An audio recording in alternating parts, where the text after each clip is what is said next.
الفنانة الجميلة هيفاء وهبي بعد فترة غياب أطلت على جمهورها بإطلالة كاجوال شبابية، والإطلالة فاجأت الجمهور لأنها مصغرة سنها جدا، وكمان ادتها طابع شبابي. وبتستعد الفنانة هيفاء وهبي لتصوير فيلمها الجديد جوري مع الفنان محمود الليثي وكريم عفيفي. شاهد معايا الفيديو، بس ما تنساش تشترك في قناتي لو أول مرة تشوفني وتحط لايك جميل زيك. يلا بينا نشوف الفيديو مع بعض.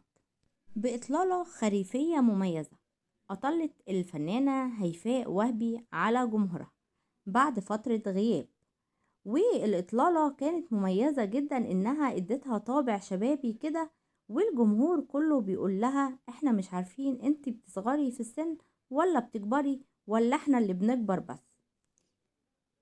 والإطلالة كانت كاجوال وشبابية نستقد فيها الفنانة هيفاء وهبي مزيج من جاكيت جينز وتوب أبيض وبنطلون أسود وحذاء أبيض وحقيبة سوداء.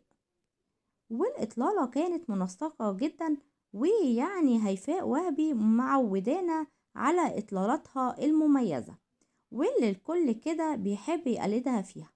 بس يا ترى هتقلدوها وتمن الجاكيت بس يقترب من 100,000 جنيه غير باقي الطقم؟ ايه رأيكم في الإطلالة المميزة للفنانة هيفاء وهبي؟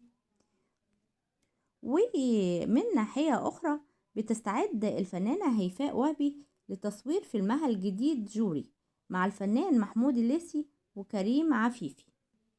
ونشرت هيفاء وهبي صور من الطائرة مع فريق عمل الفيلم على حسابها بموقع انستجرام، وكتبت معلقة جوري فيلم جديد للمخرج الدكتور مرقص عادل ومدير التصوير أحمد عاشور، وهنشوف الفيلم في صيف 2024.